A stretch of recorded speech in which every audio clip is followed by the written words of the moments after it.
All right. Good afternoon, ladies and gentlemen. How are you all doing? Yeah? Had a nice day? My name is Alf Berle, and I am fortunate enough to be here with, ta-da, Yobie Benjamin, fresh from the airport. You had quite a ride coming here, didn't you? It's a very long ride, and it was like a long week, actually. I tried to pin you down on Saturday. That didn't work too well. That didn't work, you know. It was on this journey to get here, right? I was in Manila, and that's what my plane was taking off. A plane crashed. So, so we were stuck in Manila for like 48 hours because they had to clean the airport. It's quite a ride. And then from there to San Francisco. And then here. So we are extremely grateful. For those of you who are not entirely aware of who this person is, I should probably do like a little bio. Except that it's completely impossible.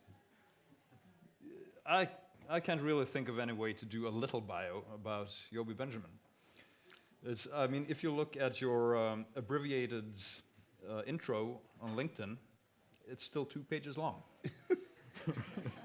So if I were inclined to think that his corporate background would be the most important thing, we'd talk about things like the Chief Technology Officer of Citigroup Global, that kind of thing. But I think that wouldn't even scratch the surface. That's the most boring part, actually. It is the boring part. Yeah, running a bank, not so fun. Nah, not quite. But I think FutureTalks is a little bit about bringing different ages together and having a focus on the young, because they are our future. So I was thinking maybe we can start out by you telling a little bit about your background, when you grew up. What was Yobie Benjamin like as a young man in the Philippines? I came of age in the Philippines around the age of 16. So at that time, the Philippines was under martial law. The president was Ferdinand Marcos. Some of you may have heard of Imelda Marcos and her 10,000 shoe collection. But it was a totally totalitarian government.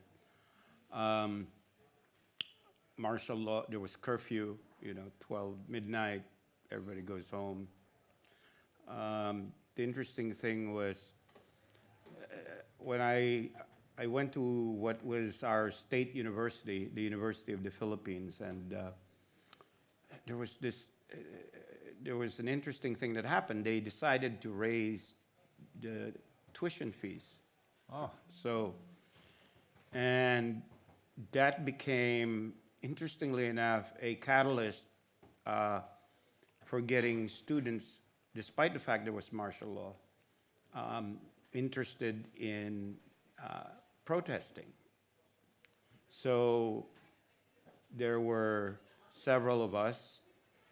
The truth of the matter is there's probably 150 founders. It happened in an auditorium just like this, and then we decided, as a group, the group decided we would start what was called the League of Filipino Students. It became very quickly a nationwide force. Our demonstrations would number in the 250,000, 500,000 people in the streets.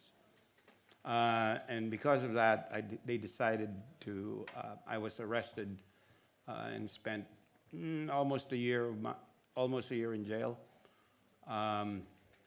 So when people talk about Guantanamo, I've been there, done that, So you were considered an enemy of the state? We were, well, the charges were, which were never actually charged, right? But they said this is it. It's like inciting to sedition, conspiracy to commit rebellion, conspiracy to overthrow the republic. But, if you really think about it, you're 16 years old. I mean, it doesn't even make sense. But then that was a very hard time because there was torture, and the torture that it would make you cringe. I'm not going to go into details. There was solitary confinement. That was harder. And not knowing if you're going to live the next day, because many of my colleagues never made it. They were actually killed. So, and frankly, even to this day, I don't know why I got released. Nonetheless, I was very grateful for being released. That changed a lot in me, and to this very day, I carry that, and that feeling is, you know, every day is a day of roses, and it's a great day. Because A, you're not in jail, B, you're not being tortured, and you know what? It's all good, you know, and nothing really is that hard. I mean, you want to talk hard. Hard is when you're like tied up and then somebody, you know, literally of authority, several people of authority just trying to make you say things that, okay, I'll say anything, whatever you want, you know. And that actually changed my life. I think for the better.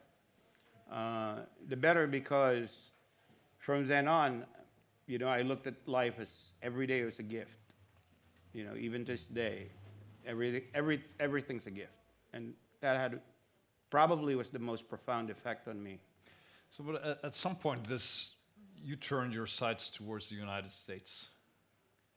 How did that come about?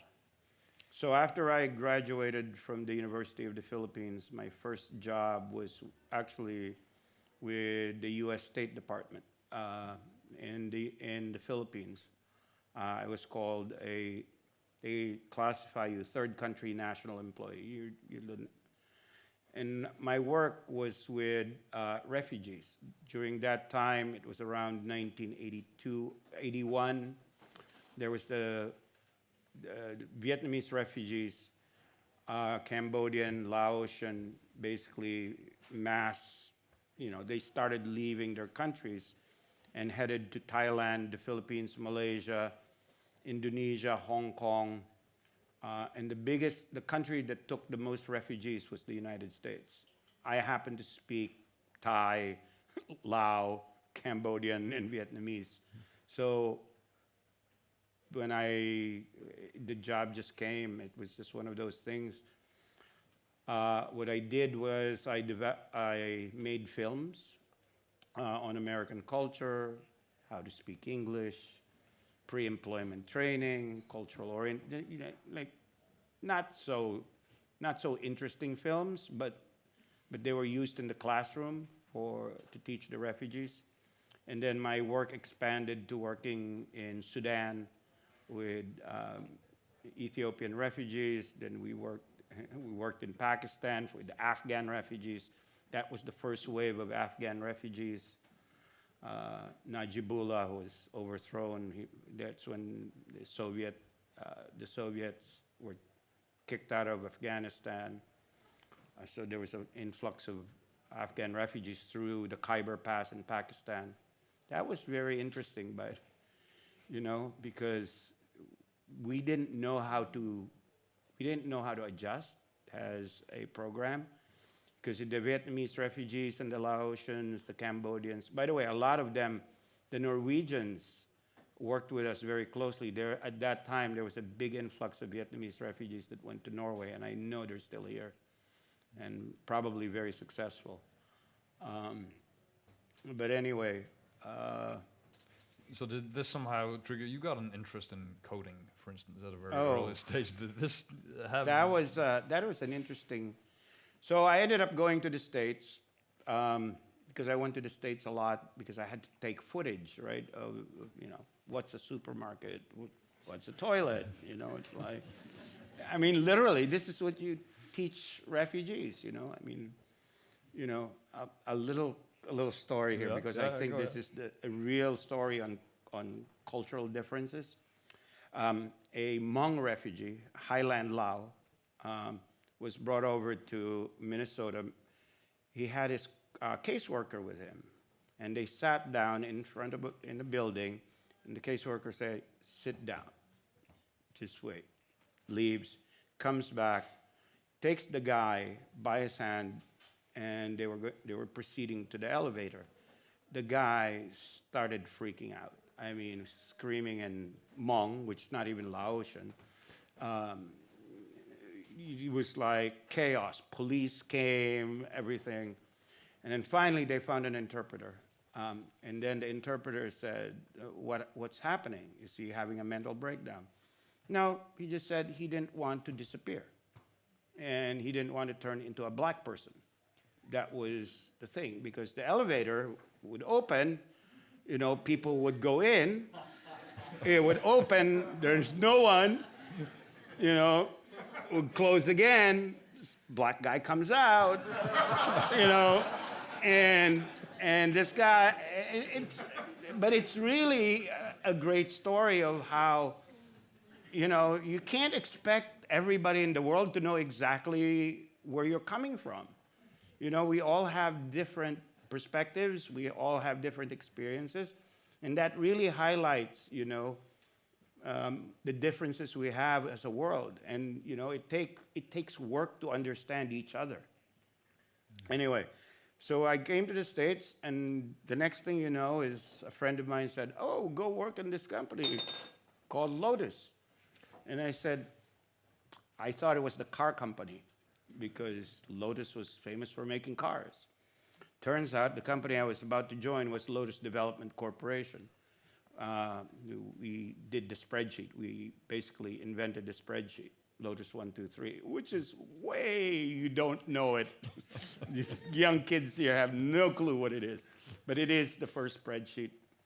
I learned to code because out of this, I was telling people earlier, you know, why do you do everything you do? Because I don't want to be poor. Nothing profound, really. Just don't want to be poor. The first job I was offered in the States was kind of interesting. They wanted me to be a bag boy and luggage handler in the airport. I tried it for 3 hours, and I realized that I'm not really good at lifting bags and putting them in the, no. I said, can't do it. As it turned out, you're pretty good at coding. Yes, as it turned out, you know, actually, it wasn't my first job at Lotus. My first job was a training assistant. Then I realized after about a month that there were people who were just typing away, going this, and I heard that they made more money. So I said, okay. So I went to the public library in San Francisco, took the book by Dennis Ritchie, C, which is probably the single most important book in computer programming, and I literally learned how to program reading a book. There was no computer, I was reading it. One day I came to my boss and I said, "Hey, can I join the programming group?" And the next thing you know, they said, "There you go." And so I stayed in Lotus for almost 4 years. The IPO happened. The next thing you know, it's like my life changed dramatically. And I never left technology. And one thing I did learn was it's really important if you want to stay ahead, particularly the young folks here, you got to be 1, 2, 3, 4 steps ahead. The days of you going and saying, "I'm going to work for a company and I'm going to work here forever," not going to happen. I think that generation is gone. I think kids today will probably have 12, 20 jobs in their lifetime. So what do you think is the major driver behind that? Is it technological change or business culture or all of the above? I think it's all of the above. Think about just the internet, right? I mean, kids, there are not children, there are young adults right now who can't use, basically, who don't know long math. You know, they can't do math in their head. Why? Because it's too easy. You have a calculator, and it makes perfect sense to go and say, "Use the calculator." What's wrong with that? Um, Things change so fast. I mean, the internet accelerated the rate of change in everything in a way that we can't even comprehend. Then you add this blockchain phenomenon that everybody seems to be talking about. All of these things are happening like at lightning speed. Industries are born, industries die. I mean, almost literally. Who heard of Bitcoin 2 years ago, 3 years ago? No one. Now everybody's talking about it, and everybody's trying to make something of it. Nobody's heard of cloud computing like 6 years ago. You know, these things all change, and all the derivative companies, the derivative technologies that come out of it are all opportunities. And by nature, young people seek opportunities, you know. And not only young people, I think. I mean, Yeah, I'm you have your hands I'm in- still doing that. I'm still trying. You're pretty young, aren't you? Yeah. That's good. But just as an example, in 1996, famous rapper and actor Tupac was shot and killed on the streets of Vegas, if I remember correctly. Yeah, yeah. And then all of a sudden, in 2012, he shows up on a stage at Coachella with Snoop Dogg and Dr. Dre. And you were involved in that. What was the story behind that? There was a group, Snoop's a friend, and just a group, and said, wouldn't it be cool if we brought Tupac back to life? And it's just like, I mean, while you're smoking some weed, you're like going like, that's a really good idea. You know, I'm serious. It's a really good idea. Let's do that. And so we looked at the technology, and actually, it's not that hard to do. I mean, it's really just a projection system, right? And a stage is small. So his area that he performed was this. So really, you're just doing projection in a size this small. So it was fairly easy. The hard part was finding a past performance that he did and being able to morph that and making it more contemporary. And then putting Snoop in, because I can tell you the people, I was sitting during that particular day, I was sitting with Adele in the front row, and she started crying. She was like, God. She was totally crying, and I don't, what are you crying about? You know, it's like, this is so amazing. But there were people in the back who thought that they were on acid, and because nobody really, at a distance, you really couldn't figure out if Snoop was actually alive and Tupac was dead. I mean, what?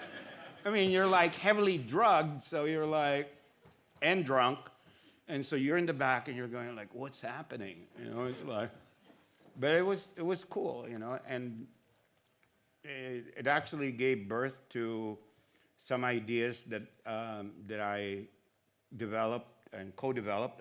I should say co-developed with some friends in the world of augmented reality. So we have one of the companies I started is a company called Avigant, and we did some work on augmented reality. It's going well, but you know, you realize that you're so far ahead also that, you know, it's not always just because what you're doing in school doesn't mean you're going to make money at it. That's a good example when you're way ahead of the curve. And then people go and say, huh? You know, what are you going to do? You're going to put a shoebox in your head, and then there's going to be magic, and you go all around. And what you'll find is a lot of people, you know, Oculus, you know, Facebook bought it for a lot. I don't see a lot of people doing Oculus. You know, they buy it, they use it twice, thrice, throw in the bin. All right, that goes to the next garage sale. You know. But right now you're looking into potentially a money-making machine. Yes. See, yes. Yes. Ready, play, go. Ready, play, go. So I realized, it was really weird. I realized that in the App Store, games that pay out money, are not allowed. But there's a trend in the game business that's very strong, that people are motivated by being paid in money rather than, sword, shields, another life, 10 lives. Have you heard of Fortnite? Okay. It's a $2.3 billion business overnight, literally, almost overnight. And why are people interested? Well, the game is interesting. But even more interesting is there's a $20 million prize. Or I heard that they were going to attempt a $200 million prize. There's a game called Trivia HQ. Okay? People win $11. And they're sometimes 50 cents. And they're going like, whoo! And then there is this thing called loot boxing, right? Where you go through a game, you go through the game dynamics, then you find the magic treasure box and you open it, and there's loot, which is basically money. Now, all of these things are being banned. Apple, for example, in China, just 2 days ago, took out 25,000 games because they had this. I figured, why not build an app store for games that allows for not people to get paid with real money? And so I combined that with cryptocurrencies. So I created my own currency called, of course, Ready Play Go, RPG, the RPG coin. By the way, interesting thing in marketing. Who's in marketing here? Some people here. I'll tell you a story which is really cool. So in China, they told us, you can't call your coins, your RPGs, coins or tokens, because that would be bad. That would be against the law. That would be against the cryptocurrency laws. But you can call it points, or you can call it candy. So RPG candy, RPG points, simple change. They go like, okay, we can live with that. So I don't know. I mean, words mean a lot. And that's really interesting. We have today, we're really going to launch in January 1st. But today we already have probably about 1,000 games. These are games that we didn't develop. These are games that publishers, some of them single developers, have submitted. Or they have existing games that they have and they just tweaked it a little bit so that the prize is, you get RPG points, which have an exchange value of 2 cents per point, which you can exchange for Ethereum, which then becomes money. So kind of like combined blockchain, games, and So it sounds kind of simple when you say it like that. But I guess there's the difficulty is really trying to recruit developers. Developers are I want it to be a developer-centric platform. Writing the APIs so that really to do something, an app store, it's not about creating an app store, it's about creating a wallet. Because the control of money, the flow of money, it's really what makes the iTunes store work and the Google Play Store work. It's got nothing to do with the games or the apps. It's the fact that everything you do has to go through them, and it's like a magic cash machine. Ka-ching, ka-ching, ka-ching, ka-ching. Every time something happens, they're going like, take my little 30%, my 30%, my 30%. And if you don't control the wallet, you have no business. So the core of what Ready Play Go is really not about cryptocurrencies. It's just a means of exchange. The real magic is building the wallet that's multi-currency, that supports both fiat and cryptocurrencies.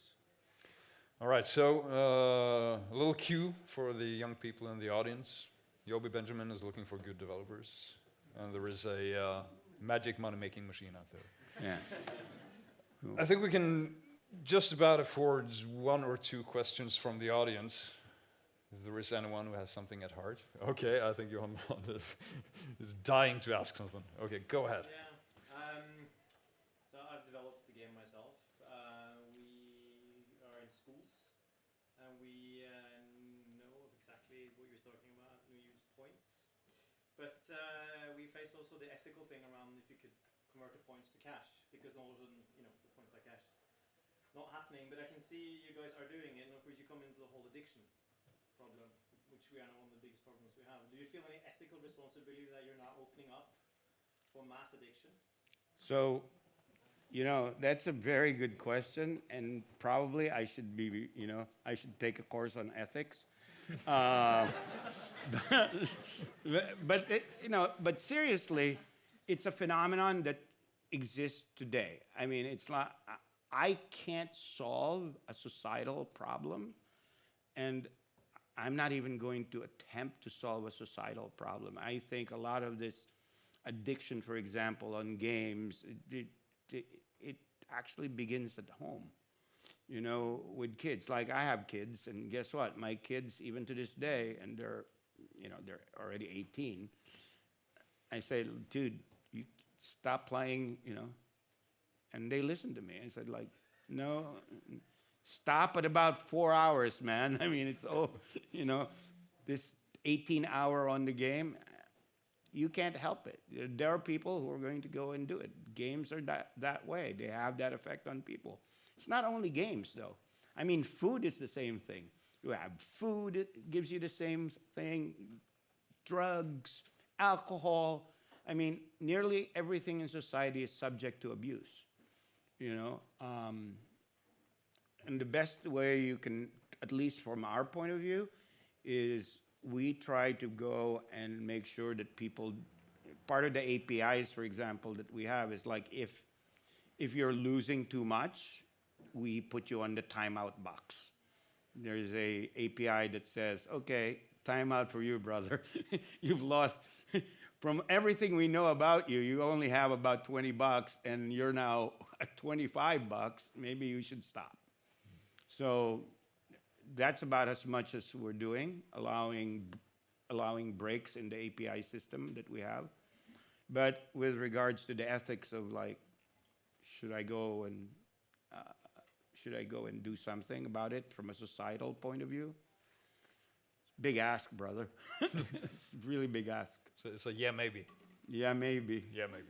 All right, we have brief time for one more from the back there, maybe. On that note of ethics, have you looked at, for instance, using the same platform for gamification of other forms of behavior than simply gaming, using it, for instance, to make people volunteer or other things that could feed into a rewarding system where monetary reward might be? That's actually, I just had a conversation about that with my new friend here on gamification of, there you go, on teaching children financial literacy. There are people who do that already, and our game is open to, we're just a platform. Whatever comes in, as long as it's not exceedingly violent, doesn't degrade women, it's a game platform.